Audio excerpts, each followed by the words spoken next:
Right Ramakrishna sir, ನಾನು actually paper cutting ನ ತಗೊಂಡ್ಬರೋಣ ಅನ್ಕೊಂಡೆ, ನಾನು ಮರ್ತೆ.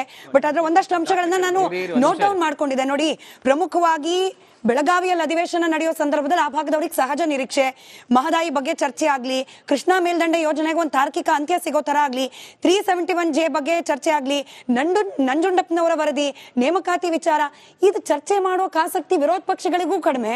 ಇದ್ರ ಬಗ್ಗೆ ಒಂದು ತಾರ್ಕಿಕವಾಗಿ ಕ್ರಮ ಕೈಗೊಳ್ಳೋ ನಿರ್ಧಾರಕ್ಕೆ ಬರ್ಲಿಕ್ಕೆ ಆಡಳಿತ ಪಕ್ಷಕ್ಕೂ ಒಂದು ರೀತಿಯ ಜಿಗುಪ್ಸೆ. ನಾನು ಪಕ್ಷಾತೀತವಾಗಿ ಯಾವುದೇ ಪಕ್ಷದ ಸರ್ಕಾರ ಇರಬೇಕಾದ್ರೂ ಗಮನಿಸಿರೋದನ್ನ ಕೇಳ್ತಿದ್ದೀನಿ.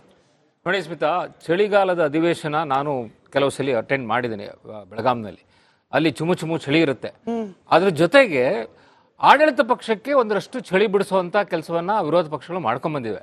ಆದ್ರೆ ಈ ಸರ್ತಿ ಏನಾಗ್ತಾ ಇದೆ ಅಂದ್ರೆ ಅಲ್ಲಿ ಬಹುಶಃ ವಿರೋಧ ಪಕ್ಷದಲ್ಲೇ ಒಂದು ರೀತಿ ಚಳಿ ಶುರು ಆಗ್ಬಿಟ್ಟಿದೆ. ಆ ವಿರೋಧ ಪಕ್ಷದಲ್ಲಿ ನಡೀತಾ ಇರ್ತಕ್ಕಂಥದ್ದು ಒಂದು ರೀತಿಯ ವರದಾನ ಆಗ್ಬಿಟ್ಟಿದೆ ಆಡಳಿತ ಪಕ್ಷಕ್ಕೆ.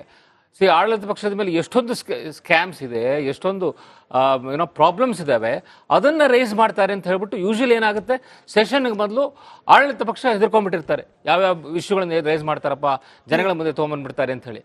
ಅದಾಗ ಬದಲು ಇದು ರಿವರ್ಸ್ ಆಗಿದೆ. ಸೊ ಇದು ರಿವರ್ಸ್ ಆಗಿರ್ತಕ್ಕಂಥದ್ದು ಐ ಥಿಂಕ್ ಸ್ವಲ್ಪ ಶೋಚನೀಯವಾದಂಥ ವಿಚಾರ ಕರ್ನಾಟಕ ಸಂಬಂಧಪಟ್ಟಂತೆ.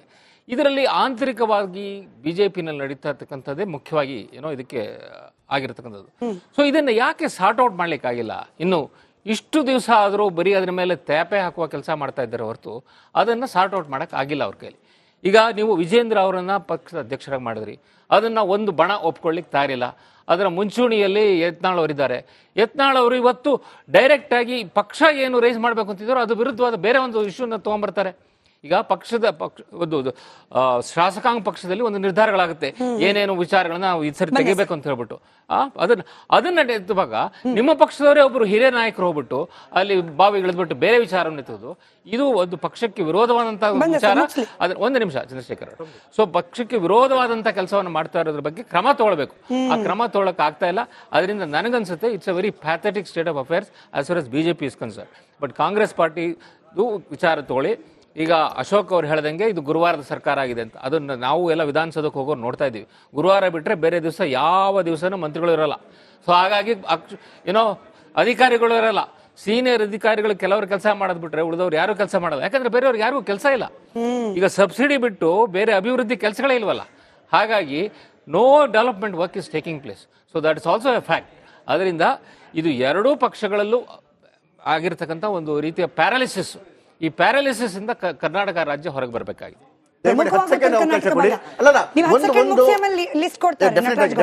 ದಯಮಾಡಿ ದಾರಿ ತಪ್ಪಿಸ್ತಕ್ಕಂಥ ಪ್ರಯತ್ನ ಇದೆ, ಅದಕ್ಕೋಸ್ಕರ ಕ್ಲಾರಿಫೈ ಮಾಡ್ತೇನೆ. ಮೊದಲನೇದು, ಇವತ್ತು ವಕ್ಫ್ ವಿಚಾರವನ್ನ ನಿಲುವಳಿ ಮಂಡನೆಗೆ ಏನಾದ್ರು ಸ್ಪೀಕರ್ ಒಪ್ಪಿದಿದ್ರೆ ಒಂದೇ ವಿಚಾರದ ಬಗ್ಗೆ ಚರ್ಚೆ ಆಗ್ತಿತ್ತು. ಅವ್ರು ಪ್ರಶ್ನೋತ್ತರ ಆಗ್ಲಿ ಅಂತ ಹೇಳಿ ಇದು ಮಾಡ್ಕೊಂಡ್ಬಂದ್ರು. ಹಾಗಾಗಿ ಒಂದಲ್ಲ ಎರಡು ಪ್ರಮುಖ ವಿಚಾರಗಳು ಚರ್ಚೆ ಆಗ್ಲೇಬೇಕು. ಎರಡು ವಿಚಾರ ಚರ್ಚೆ ಎಲ್ಲೂ ಇಲ್ಲ. ಮೊದಲನೇದು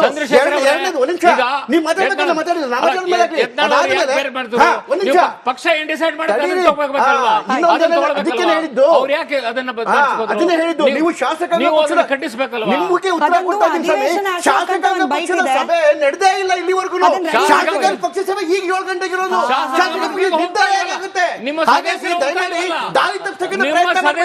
ಶಾಸಕಾಂಗದ ಪಕ್ಷದ ಸಭೆ ಈಗ 7 ಗಂಟೆಗೆ ಕರೆದಿರೋದು. ಇಲ್ಲಿವರೆಗೂ ಸಭೆನೇ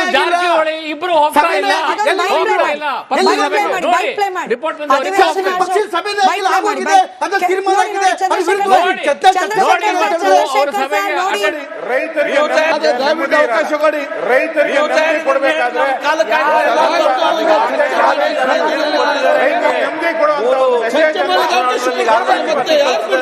ಬಂದಿರೋದೇನು ಕೇಳಿ ಬೆಳಗಾವಿ ಅಧ್ಯಕ್ಷರೇ ಉತ್ತರ ಕರ್ನಾಟಕದ ಸಮಸ್ಯೆ ಏನಿದೆ ಬೆಳಗಾವಿಯಲ್ಲೇ ಅವಕಾಶ ಕೊಡಿ. ಸರ್ಕಾರ ತಯಾರಿದೆ. ಉತ್ತರ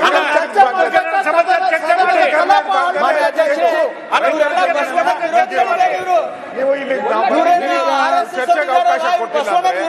ರೈತರಿಗೆ ಚರ್ಚೆ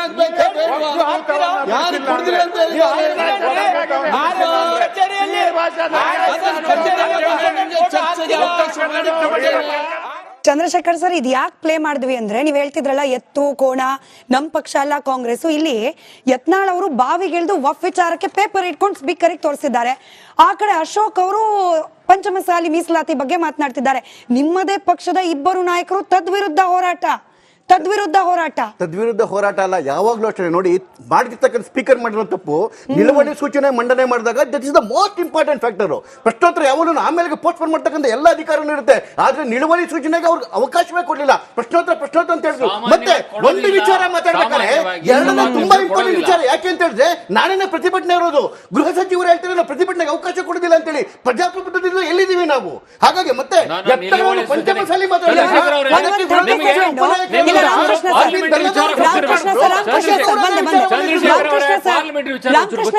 ತರ್ಟಿ ಸೆಕೆಂಡ್ ಉತ್ತರ ಕೊಡ್ಲಿ. ನನಗೆ ಒಂದು ಅನುಮಾನ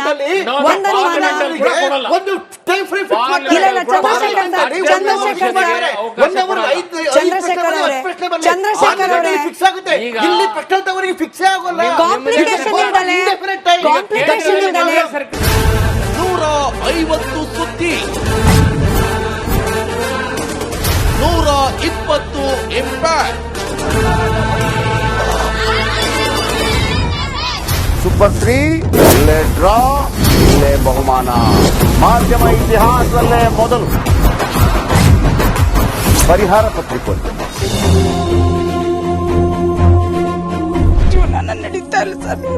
ಗುರುಲಕ್ಷ್ಮಿನಿಲ್ಲ, ಪಿಂಚಣಿನಿಲ್ಲ, ಇದನ್ನೇ ಮಾಡಕ್ಕಾಗಿಲ್ಲ ಅಂತಂದ್ರೆ ಇನ್ನೇನ್ ಮಾಡ್ತೀರಿ? ಬೇರೆ ಏನ್ ಕಳಿಸಿ ಆ ಸಮಸ್ಯೆಯನ್ನು ಪರಿಹರಿಸಿಕೊಡ್ಲಾಗ್ಬೋದು.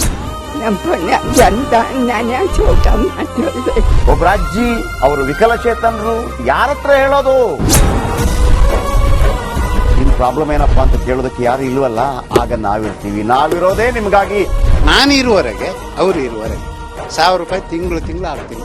ಆದ್ರೆ ಈ ಕೆಲಸ ಇದೆಯಲ್ಲ, ಯಾವತ್ತೂ ಕೂಡ ಶಾಶ್ವತವಾಗಿ ನಮಗೊಂದು ಒಳ್ಳೆ ನೆನಪನ್ನ ಕೊಡುತ್ತೆ, ನಮ್ಮನ್ನ ಕಾಪಾಡುತ್ತೆ. 24 ಗಂಟೆಯಲ್ಲಿ ಅವರ ಬದುಕು ಬದಲಾಗಿ ಹೋಯಿತು. ನಾವು ರಿಪಬ್ಲಿಕ್ ಕನ್ನಡ, ನೇಷನ್ ಫಸ್ಟ್. ಸಮಾಜ ನಮಗೆ ಬಹಳ ಮುಖ್ಯವಾಗಿರುತ್ತೆ. ನಾವು ಆ ಜಾತಿ ಈ ಜಾತಿ ಅಂತ ನೋಡೋದಿಲ್ಲ. ಸಮಾಜದ ಕಟ್ಟ ಕಡೆ ವ್ಯಕ್ತಿ ಯಾರಿರ್ತಾನೆ, ಅದು ಯಾವುದೇ ಜಾತಿಯವನಾಗಿರ್ಬೋದು, ಯಾರು ಕಷ್ಟದಲ್ಲಿದ್ದಾನೆ ಅವನ ಪರವಾಗಿದ್ದಾನೆ. ಆರು ಕನ್ನಡಕ್ಕೆ ಧನ್ಯವಾದ. ನಾವು 1 ವರ್ಷದ ನಿರ್ಭೀತ ಪತ್ರಿಕೋದ್ಯಮ ರಿಪಬ್ಲಿಕ್ ಕನ್ನಡ, ಇದು ನಿಮ್ಮ ಧ್ವನಿ. 1 ವರ್ಷ ಕಳೆದ ಒಂದೇ ವರ್ಷದಲ್ಲಿ ಚುನಾವಣೆಗಳು, ರಾಜಕೀಯ ತಂತ್ರ ಪ್ರತಿತಂತ್ರಗಳು, ಅಭಿಯಾನ, ಜನಪರ ಅಹೋರಾತ್ರಿ ಹೋರಾಟಗಳು, ಪಾರದರ್ಶಕ ವರದಿಗಾರಿಕೆಯ ಪಣ ತೊಟ್ಟು ಮುನ್ನಡೆದಿದ್ದೇವೆ. 1 ವರ್ಷದ ಸಂಭ್ರಮದ ಜೊತೆಗೆ ಜವಾಬ್ದಾರಿ ಕೂಡ ಹೆಚ್ಚಾಗಿದೆ. ಮತ್ತಷ್ಟು ಮುನ್ನುಗ್ಗಿ ಜನಪರ ನಿಲ್ಲುವ ಉತ್ಸಾಹ ಕೂಡ ಹೆಚ್ಚಿದೆ. ಯಾಕಂದ್ರೆ ಇದು ರಿಪಬ್ಲಿಕ್ ಕನ್ನಡ, ನಿಮ್ಮದೇ ಧ್ವನಿ. 1 ವರ್ಷದ ನಿರ್ಭೀತ ಪತ್ರಿಕೋದ್ಯಮ ರಿಪಬ್ಲಿಕ್ ಕನ್ನಡ, ಇದು ನಿಮ್ಮ ಧ್ವನಿ.